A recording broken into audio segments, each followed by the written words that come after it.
Welcome to Talking Pictures. Michael Dow, my esteemed, knowledgeable friend who knows all about film. Mary Stack, arts journalist. What did you want to say to me, Michael? Those are just some brilliant, if vaguely pretentious spectacles you're donning. That's my aim. Lightweight. I'm aspiring to that as life goes on. So I've obviously succeeded. Actually, it's my impersonation of Cher. From? Mamma Mia 2. Wow, what a segue. Yes. Incredible. So summer is here, and the season of mediocre sequel family flicks is upon us. Popcorn and Pepsi movies. That's right. And we were hard pushed to find 4 redeeming movies that we could review. That sounds awfully critical. But I have to start where I mean to go on. Mamma Mia. So this is a sequel. Prequel sequel. Prequel sequel. Right. Yes. The actual director did The Marigold Hotel 1 and 2, Ole Parker. Mm-hmm. And so I didn't have any high expectations, and they were all fulfilled.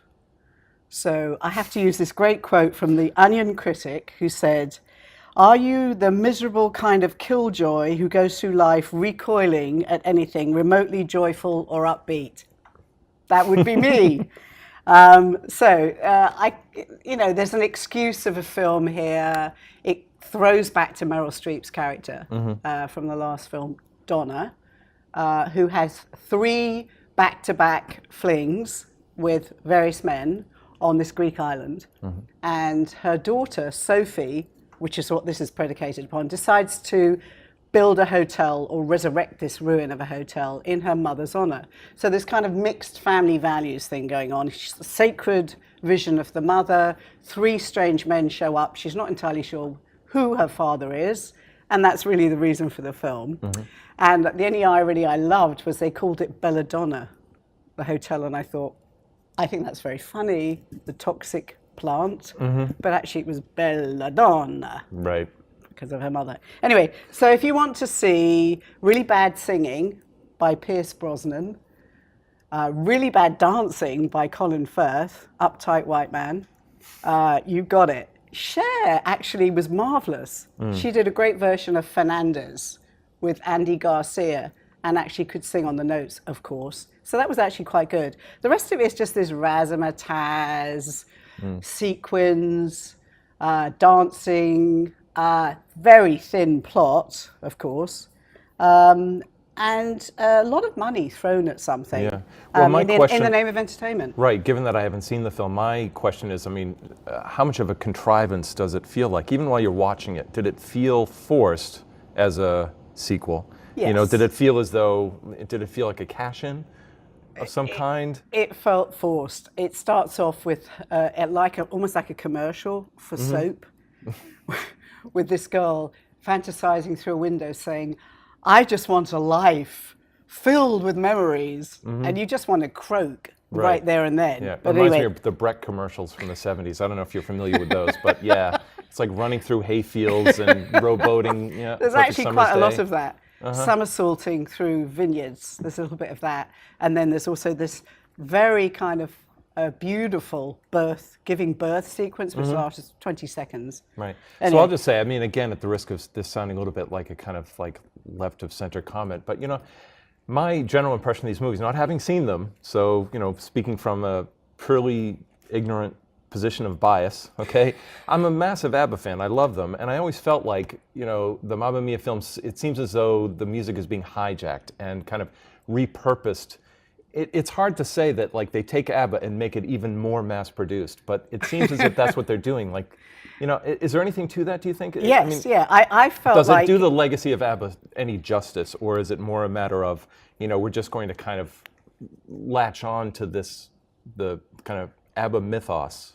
I think they latch onto that, and that seems to be that they've constructed a plot around the songs they didn't use in the first one. Okay. The only one they don't use in this is Money Money. Okay. But so that's novel, different songs. Super Trooper. Everybody in this movie theater is going, Super Trooper. So I think really that's what it's all about. Yeah. It's to get you all worked up about those old disco hits, and that was the thrill for me. The rest of it, was just like wallpaper. But, I'm just one of those killjoys. Yeah. Well, all I know is I saw the movie poster, and it's the worst Photoshop thing I've probably ever seen. It's the entire cast, and you can tell they were like probably all shot on different continents. It's ridiculous. So, it almost seems like it feels, and I use that almost as a kind of metaphor, because it just seems to me, again, like a cut and paste rehash, maybe of the first film, whatever made the first film novel or special. Meryl Streep, I think, doing that kind of. And again, just briefly, what is her role in the new movie? Because I know they tease her presence, but she doesn't. Just one song at the funeral. She has an apparition experience with the daughter while not a funeral, the christening. Oh. Yeah. Oh, because when you think of Abby, you think of the supernatural, right? Yeah. No, it's a song I've never heard. It must be one of the non-hits they had. Okay. And she sings it as a duet over the christening Deep Cuts. font. That's going to be the third film. It's going to be ABBA, Deep Cuts. Yeah. So poppy culture, you will be amused, I guess, on some level. So if you go in with no expectations, I actually preferred Muriel's Wedding. Yeah. For ABBA's renditions. I love that film. What was it, Priscilla, Queen of the Desert? I mean, those early stages where they were using, but they used actual ABBA music in those movies. And it's a very different And they acted animal. out. Yeah. I couldn't actually tell who was singing originals in this other than Cher. I knew Pierce Brosnan was because it was so awful. It was like, oh. But again, that was the gimmick of the first film, and now to do that again seems just stale. I don't know. Yeah. Well, there we are. So, moving along. The Incredibles. I don't want to be Debbie Downer here, but it was not, for me, incredible. It's certainly not worth waiting 14 years. So I found it disappointing as a sequel. I think proof that no matter how many special effects you have, that's not going to redeem a film. Right. As they've just discovered in China, having spent billions on some movie that nobody went to see, and they pulled it in a week. Yeah. So special effects will go so far. It didn't have the clever dialogue. It didn't really evolve as a plot. The characters were kind of like stuck. Yeah.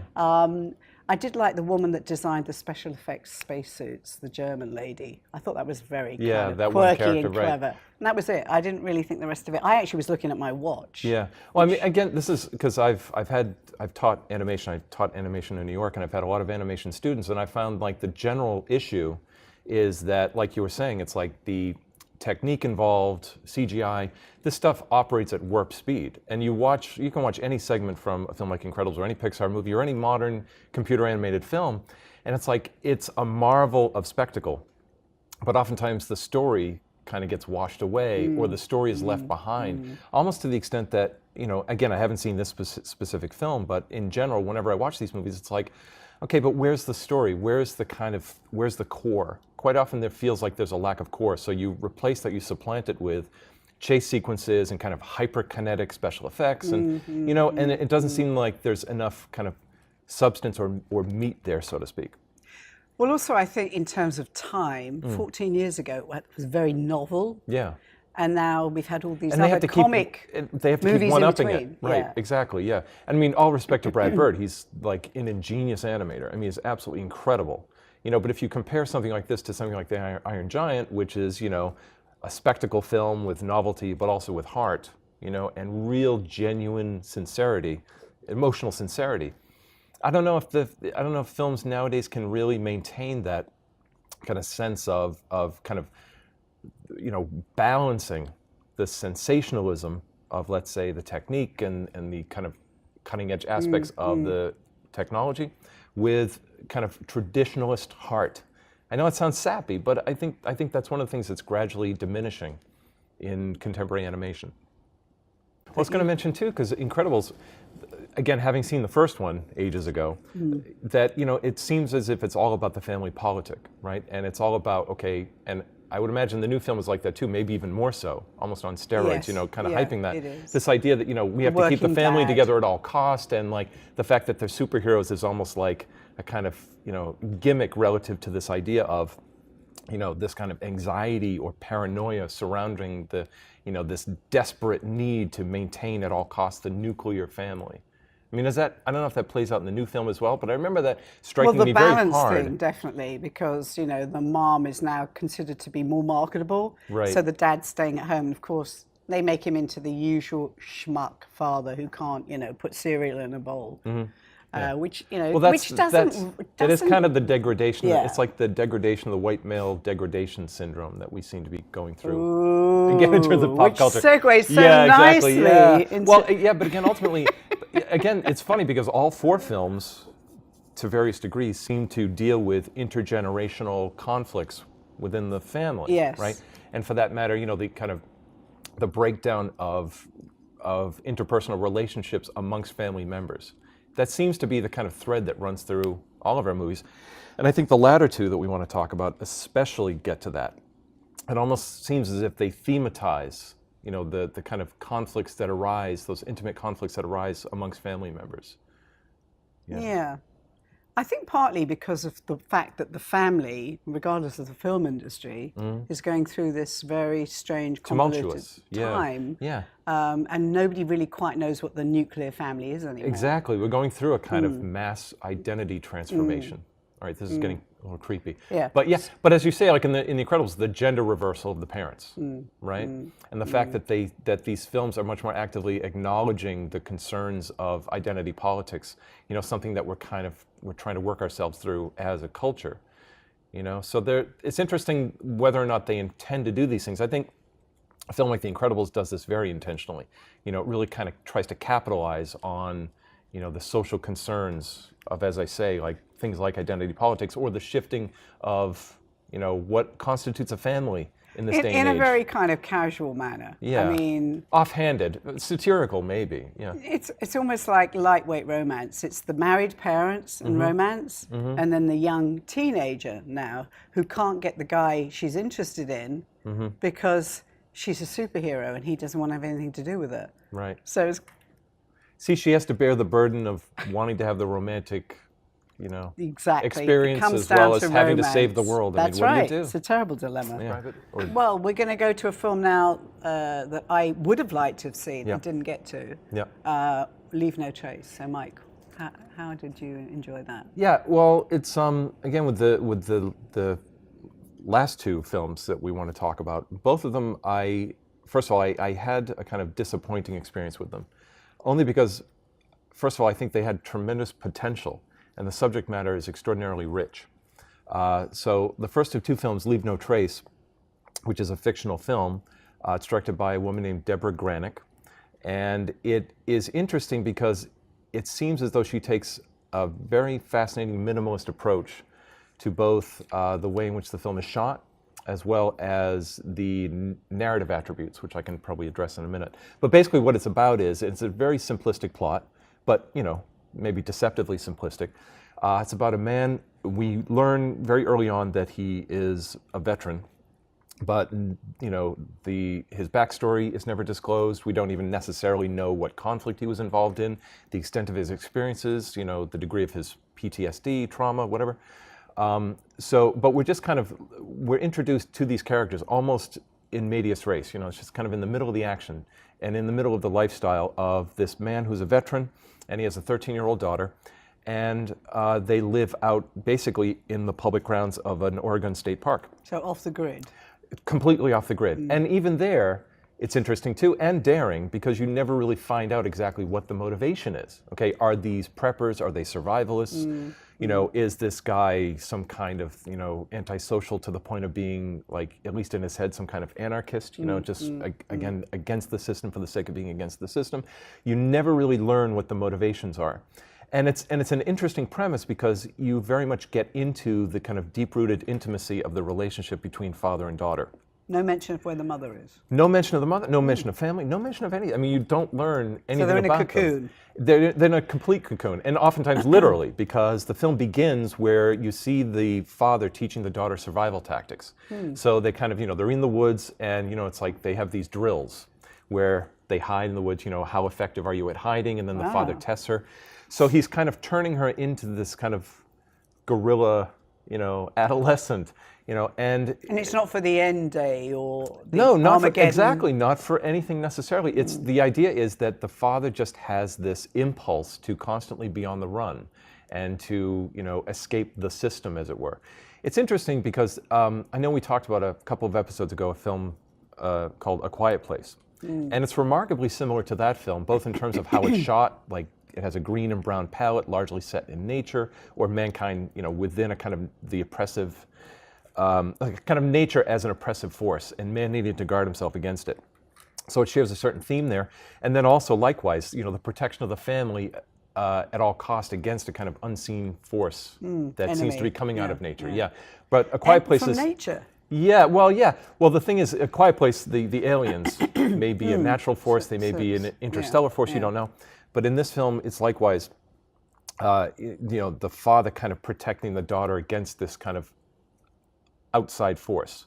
And whether or not he's perceiving it or whether it's actual, we don't know if he's a criminal. I mean, it's crazy how little, all I'm trying to say here is it's crazy how little you learn about these characters. You buy into that. Exactly. Well, to me, that kind of, that minimalist approach in every regard, as I say, whether it's the formal aspects of the film, the narrative, the theme, character motivations, is fascinating and I think extremely ambitious and daring.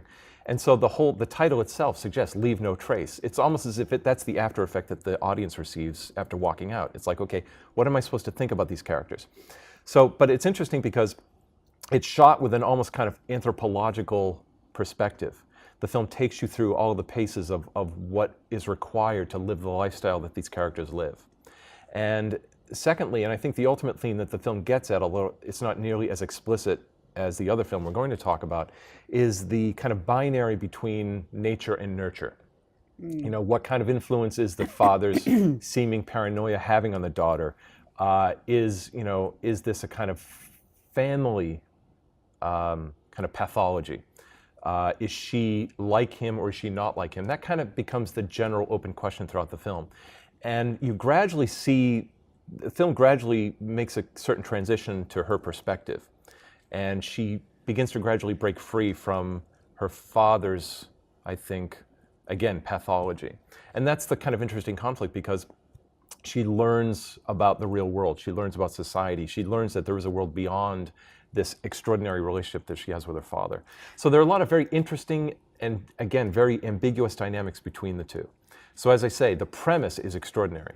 The execution, maybe not quite so much. So am I right in thinking they're in this kind of quiet, sacred oasis kind of place in the forest, but it's predicated on fear of the outside? Fear of, yeah. I mean, the one kind of trigger moment in the film, the kind of inciting incident, right, is that the daughter is out in the woods gathering, I don't know, mushrooms or whatever, and she just happens to see a jogger. And it's just that, even that like kind of distant contact with one other human being sets the entire world that both of these characters have known into a kind of chaos. And so it's a very interesting premise along those lines. The one thing that, again, the film in a way does, I think, it doesn't seem to have enough tricks in its bag. And I know that sounds a little strange, but one of the things that it maybe does a little bit too much is a little bit of a kind of redundancy there, because there are only so many times you can look at a character who's in a state of like pensive thought, and it's as if the character's just constantly sitting around and thinking, and you're supposed to, like, on the one hand, the film is asking you to read into their subjectivity, but on the other hand, it's like it's impossible to do so because the film gives you doesn't no give you clues. exactly doesn't really give you any context as to why are they doing this. There's almost not enough of that, and it's not typical of me to say that because I love ambiguity in movies, but there's almost too much of it, So the ambition doesn't quite, or the realization doesn't quite match the ambition of the film, I think. But worth seeing. Yeah, absolutely worth seeing. Because I'd be interested certainly to know what other people, how, like, let's say your average audience would react to such a film. Because they're characters which are genuinely endearing. You really have sympathy for them. But at the same time, it does get frustrating because they're so rootless. Enigmatic to the point of inaccessibility. Exactly. Yeah. Okay, so now to a film we both saw. It's a documentary. And it's kind of good because I think this summer we've had a new wave of really formidable documentaries. Documentaries have been far exceeding, I think, feature films. Ruth Bader Ginsburg. We had the Mr. Rogers, Won't You Be My Neighbor? And now we've got Three Identical Strangers. Right. So in Three Identical Strangers, which we both saw, Tim Wardle directs, and I think he does a great job. It's essentially about three boys who are, in fact, unbeknownst to each other, triplets who are all adopted to different parents, very young, within a few months of their birth, by this adoption agency, this Jewish adoption agency in New York City. Louise Wise, which is portrayed in the film like a satanic cult. It's like the Dickensian workhouse, the outfit, Mr. Beadle. But anyway, these three boys are separated, and they all, when they're 19, discover each other. Yep, in 1980. 1980. Yep. And then, of course, their lives take a totally new trajectory. They're jettisoned into the media circus, and they're on all the chat shows and Life magazine and everything else. And, there's a kind of euphoric reunion between the three boys, but it's brief. And then a reporter digs up the fact that they are all part of this quite twisted sociological experiment, which was done through this guy at Yale University, who himself was actually part of Auschwitz, or was involved in Auschwitz as a child, I believe. Right. So you kind of wonder at the mental frame of the chap that was instigating the Keeping project. in mind that these are Jewish boys as well, and, exactly. it's all about the effects on the Jewish families that are involved. And it's also important to note too that they were all adopted to different strata of class. Very different, deliberately, Yep. socioeconomic different backgrounds, to see what plays out. But nobody knows why this project was initiated. There's no paper published at the end of it. So again, you want to talk about a film that's like a mystery wrapped in an enigma. I mean, again, it's another film. It's similar, it's funny, it's almost uncanny sometimes how these things interrelate because, again, Leave No Trace, again, has that extraordinary ambiguity to it. Likewise with this film. You will walk away from this film thinking that you know certain things, but then having to live with the fact that there are just unknowables. And these may be permanent unknowables, Well, one of the worst things is the fact that this is not an example in isolation, because then you find out there were several other twins involved in the same experiment. And even there, they don't know the extent of the project. No, because it's all based around this, the secretive project that is still in effect under wraps. I guess, this isn't really giving a lot away, but I guess as the film claims, as a result of the film's production, that a number of documents were released, but even those were severely exactly. And even those are severely redacted. Right. Yeah. And it's almost too late because tragedy's already hit the three of them. Yeah. And I like the way, because again, it's such a severe subject matter, and yet the film, for the most part, handles it in a very kind of pared down, just talking head way. Just allow the subjects to tell their stories. And it was clever because they used some real footage. Yeah. They used face-to-face, one-on-one, very nicely shot. And the restaging, which is something which is, again, a kind of ploy that you can get tired of very quickly. But they do this nice thing where they go back to 1980 and they kind of recreate the scenarios in which the brothers rediscover one another. And it's done in this kind of interesting, almost Kodachrome-like, impressionistic manner. Yeah, it has a home movie thing. And it's all shot from behind the backs of characters, so you get this relative kind of subjective connection to the character. It's nicely done. There's a certain poetry to how they handle that section of the film. I wish I had made this documentary. I thought it was a celebration of all that you can achieve in a good documentary if you have the right subject matter and you deal with that subject matter in a smart fashion. Yeah, to a degree. But I had issues. What were your problems? Because I'm so caustic, right? I had issues. No. I had a couple of issues because, again, so the film deliberately leaves you with a certain sense of ambiguity. But at the same time, I felt like there were certain call them potholes in the film that seemed to be skimmed over. So that, for example.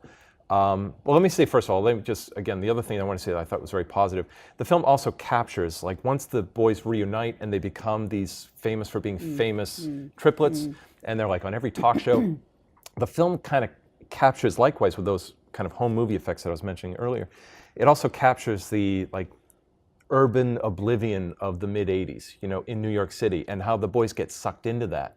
And it's interesting because the Phil Donahue show. Yeah, it's fascinating because these are boys who never knew each other, and then they almost kind of meet cute, if you can pardon that expression. It's and everything's perfect, and they recognize, we're so uncannily similar to one another. Yeah. And then it's interesting, just as they find their identities, they kind of get sucked up into the media mania of, again, their story, and it's as if they lose their identities almost as soon as they find them. Well, because we never really find out who they truly are. Exactly. They skim over what they've got in common, Yeah. and never look at the things Yeah, they exactly. don't have in and common. then, along with this kind of unraveling of the backstory of how this whole situation came to be, they likewise realized that they were never really as similar to one another as they initially wanted Right. to think they were. Right. So that's interesting as well. Yeah, And they turn out to be all three brothers turn out to be quite radically different. So the nature-nurture debate is So there's a dissolution of the brotherhood that's interesting. But there were a couple of things, again, that really nagged at me, that I felt as if they were trying to cover up or kind of skim over. Well, a couple of things. One of the brothers is involved or he's complicit in some way, shape, or form in a murder, okay? And that never really gets developed. And when something like that happens in a documentary where something that important is brought up but is never really addressed, it's as if I get the sense that the documentary is a little too authorized by the subjects. Like the brothers didn't want to go there, and the documentary filmmakers were a little too compliant in that regard. I think it would have overcomplicated the plot. Yeah, in the space that you were dealing with. Yeah, but again, it has context because okay, the initial separation, the traumatic separation that the brothers experienced, did that then lead to criminality or aberrant behavior on behalf of the brothers? Because one thing I don't want to give away, but the other question that you have from the beginning of the film is, where is the third brother? Because they only interview 2 out of the 3. And you gradually discover what happened to him later on. I don't want to get into that, but likewise, what happens to him in his adult life, how much of that can be traced back to what happened in their childhood? And that really isn't examined thoroughly enough, mainly because the film seems to have something of, pardon me for saying this, but a kind of anti-Freudian bias. It seems to. It seems to. But that's a whole other thing. And then one other question. Exactly. What other question is, okay, once we learn that these boys are part of a sociological experiment, and Frau Blucher. Yeah, exactly. She was fascinating, though. Unnerving, Frau Blucher. Anyway, see the film if you want to know what she's talking about.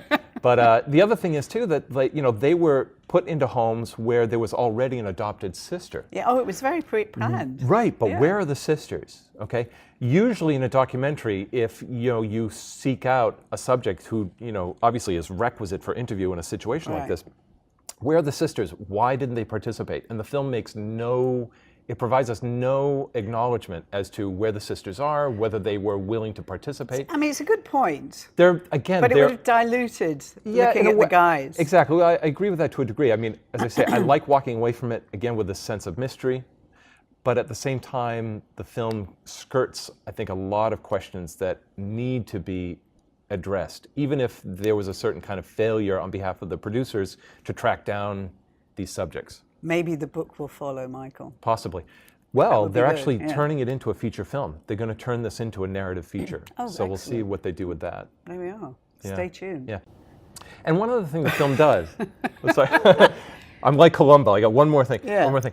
Yeah, exactly. One more point, too, I think, to make about the film is that it relies on this very strange trope of redundancy. If you remember, like every time you learn something new about what the brothers have gone through, the film retraces its steps. But you would only notice that, Michael. Really? Yes. I don't know. Yeah, that's to keep us, the poor old people who aren't so tuned in up to speed. Oh, yeah, I remember what I just saw 10 minutes ago.